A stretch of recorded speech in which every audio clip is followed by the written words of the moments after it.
ಎಲ್ಲರಿಗೂ ನಮಸ್ಕಾರ. ಕರ್ನಾಟಕ ಪರೀಕ್ಷಾ ಪ್ರಾಧಿಕಾರದ ಅಡಿಯಲ್ಲಿ ನಡೆಯುವಂತ ವಿವಿಧ ನೇಮಕಾತಿಗಳ ಸ್ಪರ್ಧಾತ್ಮಕ ಪರೀಕ್ಷೆಗೆ ಹೋಗುವಂತಹ ಅಭ್ಯರ್ಥಿಗಳಿಗೆ ಸಂಬಂಧಿಸಿದಂತೆ ಈ ವಿಡಿಯೋದಲ್ಲಿ ಪುರುಷ ಹಾಗೂ ಮಹಿಳಾ ಅಭ್ಯರ್ಥಿಗಳ ಡ್ರೆಸ್ ಕೋಡ್ ಯಾವ ರೀತಿ ಇರಬೇಕು ಅನ್ನೋದ್ರ ಬಗ್ಗೆ ಮಾಹಿತಿಯನ್ನು ತಿಳಿಸ್ಕೊಡ್ತಾ ಇದ್ದೀನಿ. ಅದೇ ರೀತಿ ಪರೀಕ್ಷೆಗೆ ಹೋಗುವಂತಹ ಅಭ್ಯರ್ಥಿಗಳು ಪರೀಕ್ಷಾ ಕೇಂದ್ರದಲ್ಲಿ ಅನುಸರಿಸಬೇಕಾಗಿರುವಂತಹ ಕೆಲವು ಕ್ರಮಗಳ ಬಗ್ಗೆ ಕೂಡ ಮಾಹಿತಿಯನ್ನು ತಿಳಿಸ್ಕೊಡ್ತಾ ಇದ್ದೀನಿ. ವಿಡಿಯೋನ ಪೂರ್ತಿ ನೋಡಿ ಮಾಹಿತಿಯನ್ನು ತಿಳ್ಕೊಳ್ಳಿ. ಮೊದಲನೇದಾಗಿ ನೀವು ಸ್ಕ್ರೀನ್ ಮೇಲೆ ಕಾಣ್ತಾ ಇರೋ ಹಾಗೆ ಇದು ಕೆಎ ಕಡೆಯಿಂದ ಅಧಿಕೃತವಾಗಿ ತಿಳಿಸಿರುವಂತಹ ಡ್ರೆಸ್ ಕೋಡ್ ಮಾಹಿತಿಯಾಗಿರ್ತದೆ. ಕೆಎಯಿಂದ ತಿಳಿಸಿರುವಂತಹ ಈ ಮಾಹಿತಿಯನ್ನ ಪರೀಕ್ಷೆಗೆ ಹೋಗುವಂತಹ ಎಲ್ಲಾ ಅಭ್ಯರ್ಥಿಗಳು ಅನುಸರಿಸಬೇಕಾಗಿರ್ತದೆ. ಮೊದಲಿಗೆ ಪುರುಷ ಅಭ್ಯರ್ಥಿಗಳ ವಸ್ತ್ರ ಸಂಹಿತೆ ಅಂದ್ರೆ ಡ್ರೆಸ್ ಕೋಡ್ ಬಗ್ಗೆ ಮಾಹಿತಿಯನ್ನು ನೋಡೋದಾದ್ರೆ, ಪರೀಕ್ಷೆಯ ದಿನದಂದು ಪೂರ್ಣ ತೋಳಿನ ಶರ್ಟ್ ಗಳನ್ನ ಅನುಮತಿಸಲಾಗಿರುವುದಿಲ್ಲ. ಆದ್ದರಿಂದ ಪುರುಷ ಅಭ್ಯರ್ಥಿಗಳು ಅರ್ಧ ತೋಳಿನ ಶರ್ಟ್ ಗಳನ್ನ ಧರಿಸುವುದು ಖಚಿತಪಡಿಸಿಕೊಳ್ಳಬೇಕು. ಸಾಧ್ಯವಾದಷ್ಟು ಕಾಲರ್ ರಹಿತ ಸಾಧಾರಣ ಶರ್ಟ್ ಮತ್ತು ಟಿ ಶರ್ಟ್ ಧರಿಸಲು ಆದ್ಯತೆ ನೀಡುವುದು. ಪ್ಯಾಂಟ್ ಮತ್ತು ಸರಳ ಪ್ಯಾಂಟ್, ಜೇಬುಗಳು ಇಲ್ಲದಿರುವ ಅಥವಾ ಕಮ್ಮಿ ಜೇಬುಗಳು ಇರುವಂತಹ ಪ್ಯಾಂಟ್ ಗಳನ್ನ ಧರಿಸಬೇಕಾಗಿರುತ್ತದೆ. ಇದು ಪುರುಷ ಅಭ್ಯರ್ಥಿಗಳಿಗೆ ಆದ್ಯತೆಯ ಡ್ರೆಸ್ ಕೋಡ್ ಆಗಿದೆ. ಕುರ್ತಾ ಪೈಜಾಮ್ ಅನ್ನು, ಜೀನ್ಸ್ ಪ್ಯಾಂಟ್ ಅನ್ನು ಅನುಮತಿಸುವುದಿಲ್ಲ. ಪುರುಷ ಅಭ್ಯರ್ಥಿಗಳು ಧರಿಸುವ ಬಟ್ಟೆಗಳು ಹಗುರವಾಗಿರಬೇಕು. ಅಂದರೆ ಜಿಪ್ ಪ್ಯಾಕೆಟ್ಗಳು, ದೊಡ್ಡ ಬಟನ್ಗಳು ಮತ್ತು ವಿಸ್ತಾರವಾದ ಕಸೂತಿ ಇರುವ ಬಟ್ಟೆಗಳು ಇರಬಾರದು. ಪರೀಕ್ಷಾ ಹಾಲ್ ಒಳಗೆ ಶೂಗಳನ್ನ ಕಟ್ಟುನಿಟ್ಟಾಗಿ ನಿಷೇಧಿಸಲಾಗಿದೆ. ಅಭ್ಯರ್ಥಿಗಳು ಸ್ಯಾಂಡಲ್ ಅಥವಾ ತೆಳುವಾದ ಅಡಿಭಾಗ ಇರುವ ಚಪ್ಪಲಿಗಳನ್ನು ಧರಿಸುವುದು. ಅಭ್ಯರ್ಥಿಗಳು ಕುತ್ತಿಗೆಯ ಸುತ್ತ ಯಾವುದೇ ಲೋಹದ ಆಭರಣಗಳನ್ನು ಧರಿಸುವುದು ಅಥವಾ ಕಿವಿಯೋಲೆ, ಉಂಗುರಗಳು ಮತ್ತು ಕಡಗಗಳನ್ನು ಧರಿಸುವುದು ನಿಷೇಧಿಸಲಾಗಿದೆ ಅಂತ ಈ ರೀತಿ ಪುರುಷ ಅಭ್ಯರ್ಥಿಗಳ ಡ್ರೆಸ್ ಕೋಡ್ ಇರಬೇಕು ಅನ್ನೋದ್ರ ಬಗ್ಗೆ ಮಾಹಿತಿಯನ್ನು ನೀಡಿದ್ದಾರೆ. ಅದೇ ರೀತಿ ಮಹಿಳಾ ಅಭ್ಯರ್ಥಿಗಳ ವಸ್ತ್ರ ಸಂಹಿತೆ ಅಂದ್ರೆ ಡ್ರೆಸ್ ಕೋಡ್ ಬಗ್ಗೆ ನೋಡೋದಾದ್ರೆ, ಮಹಿಳಾ ಅಭ್ಯರ್ಥಿಗಳು ವಿಸ್ತಾರವಾದ ಕಸೂತಿ, ಹೂಗಳು, ಬ್ರೋಚ್ಗಳು ಅಥವಾ ಬಟನ್ಗಳು ಹೊಂದಿರುವ ಬಟ್ಟೆಗಳನ್ನು ಧರಿಸುವುದು ನಿಷೇಧಿಸಲಾಗಿದೆ. ಪರೀಕ್ಷೆಯ ದಿನದಂದು ಪೂರ್ಣ ತೋಳಿನ ಬಟ್ಟೆಗಳನ್ನ ಅಥವಾ ಜೀನ್ಸ್ ಪ್ಯಾಂಟ್ ಧರಿಸಬಾರದು. ಅದರ ಬದಲಾಗಿ ಅರ್ಧ ತೋಳಿನ ಬಟ್ಟೆಗಳನ್ನ ಮುಜುಗರವಾಗದಂತೆ ಮತ್ತು ಮೇಲೆ ಉಲ್ಲೇಖಿಸಿರುವ ಬಗೆಯಲ್ಲಿ ನಿಯಮದಂತೆ ಧರಿಸುವಂತೆ ನಿರ್ದೇಶಿಸಲಾಗಿದೆ.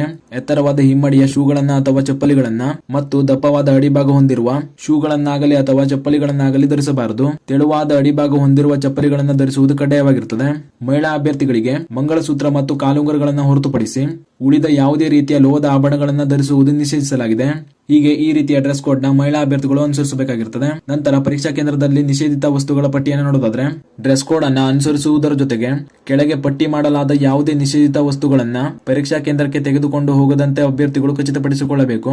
ಎಲೆಕ್ಟ್ರಿಕ್ ವಸ್ತುಗಳು, ಮೊಬೈಲ್ ಫೋನ್ಗಳು, ಪೆನ್ ಡ್ರೈವ್ಗಳು, ಇಯರ್ ಫೋನ್ಗಳು, ಮೈಕ್ರೋಫೋನ್ಗಳು, ಬ್ಲೂಟೂತ್ ಸಾಧನಗಳು ಮತ್ತು ಕೈ ಗಡಿಯಾರಗಳನ್ನ ಪರೀಕ್ಷಾ ಕೊಠಡಿಯೊಳಗೆ ಅನುಮತಿಸಲಾಗಿರುವುದಿಲ್ಲ.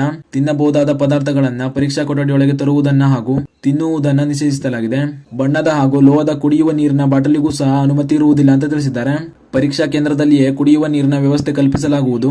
ಪೆನ್ಸಿಲ್, ಪೇಪರ್, ಎರೇಸರ್, ಜಾಮೆಟ್ರಿ ಬಾಕ್ಸ್ಗಳು ಮತ್ತು ಲಾಕ್ ಟೇಬಲ್ಗಳನ್ನ ಪರೀಕ್ಷಾ ಕೇಂದ್ರದೊಳಗೆ ತರುವಂತಿಲ್ಲ. ತಲೆಯ ಮೇಲೆ ಟೋಪಿ ಧರಿಸುವಂತಿಲ್ಲ. ಯಾವುದೇ ರೀತಿಯ ಮುಖ ಮುಚ್ಚುವಂತ ಮಾಸ್ಕ್ ಅನ್ನು ಧರಿಸುವಂತಿಲ್ಲ ಅಂತ ಈ ರೀತಿ ನಿಷೇಧಿತ ವಸ್ತುಗಳ ಮಾಹಿತಿಯನ್ನು ಕೂಡ ನೀಡಿದ್ದಾರೆ.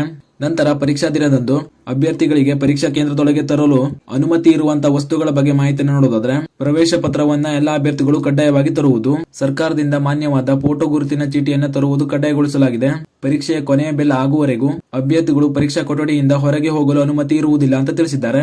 ಆದ್ದರಿಂದ ಪರೀಕ್ಷೆಗೆ ಹೋಗುವಂತಹ ಎಲ್ಲಾ ಅಭ್ಯರ್ಥಿಗಳು ಕಡ್ಡಾಯವಾಗಿ ನಿಮ್ಮ ಪ್ರವೇಶ ಪತ್ರ ಮತ್ತು ಸರ್ಕಾರದಿಂದ ಮಾನ್ಯವಾದ ಗುರುತಿನ ಚೀಟಿ ಅಂದ್ರೆ ನಿಮ್ಮ ಐಡೆಂಟಿಟಿ ಪ್ರೂಫ್ ಆಗಿ ಯಾವ್ದಾದ್ರು ಒಂದು ಐಡಿ ಪ್ರೂಫ್ ನ ತೆಗೆದುಕೊಂಡು ಹೋಗಬೇಕಾಗಿರ್ತದೆ. ಅದೇ ರೀತಿ ನೀವು ಕೆಳಗೆ ನೋಡ್ತಾ ಇರಬಹುದು, ಮೇಲೆ ನಿಗದಿಪಡಿಸಲಾಗಿದ್ದ ವಸ್ತ್ರ ಸಂಹಿತೆಯನ್ನು ಅಭ್ಯರ್ಥಿಗಳು ಕಡ್ಡಾಯವಾಗಿ ಪಾಲಿಸತಕ್ಕದ್ದು ಅಂತ ತಿಳಿಸಿದ್ದಾರೆ. ಇಲ್ಲವಾದಲ್ಲಿ ನಿಯಮಾನುಸಾರ ಅಭ್ಯರ್ಥಿಗಳ ಮೇಲೆ ಕಠಿಣ ಕ್ರಮಗಳನ್ನು ಜರುಗಿಸಲಾಗುವುದು ಅಂತ ತಿಳಿಸಿದ್ದಾರೆ. ಅಂದ್ರೆ ಪರೀಕ್ಷೆಗೆ ಹೋಗುವಂತ ಅಭ್ಯರ್ಥಿಗಳಿಗೆ ಸ್ಟ್ರಿಕ್ಟ್ ಆಗಿ ಈ ಡ್ರೆಸ್ ಕೋಡ್ ನ ನೀಡಲಾಗಿದೆ. ಎಲ್ಲಾ ಅಭ್ಯರ್ಥಿಗಳು ಈ ನೋಟಿಸ್ ನಲ್ಲಿ ನಿಮಗೆ ತಿಳಿಸಿರುವಂತೆ ನಿಮ್ಮ ಡ್ರೆಸ್ ಕೋಡ್ ನ ಕಡ್ಡಾಯವಾಗಿ ಪಾಲನೆ ಮಾಡಿಕೊಂಡು ಹೋಗಬೇಕಾಗಿರ್ತದೆ. ಆದ್ದರಿಂದ ಈ ಮಾಹಿತಿಯನ್ನ ಪರೀಕ್ಷೆಗೆ ಹೋಗುವಂತ ನಿಮ್ಮ ಸ್ನೇಹಿತರು ಕೂಡ ಶೇರ್ ಮಾಡಿ. ಜೊತೆಗೆ ಇದೇ ರೀತಿ ಮುಂಬರುವಂತ ಮಾಹಿತಿಗಳಿಗಾಗಿ ಚಾನೆಲ್ ನ ಸಬ್ಸ್ಕ್ರೈಬ್ ಮಾಡಿ ಅಂತ ಹೇಳ್ತಾ ಈ ವಿಡಿಯೋನ ಇಲ್ಲಿಗೆ ಮುಗಿಸ್ತಾ ಇದ್ದೀನಿ. ಧನ್ಯವಾದಗಳು.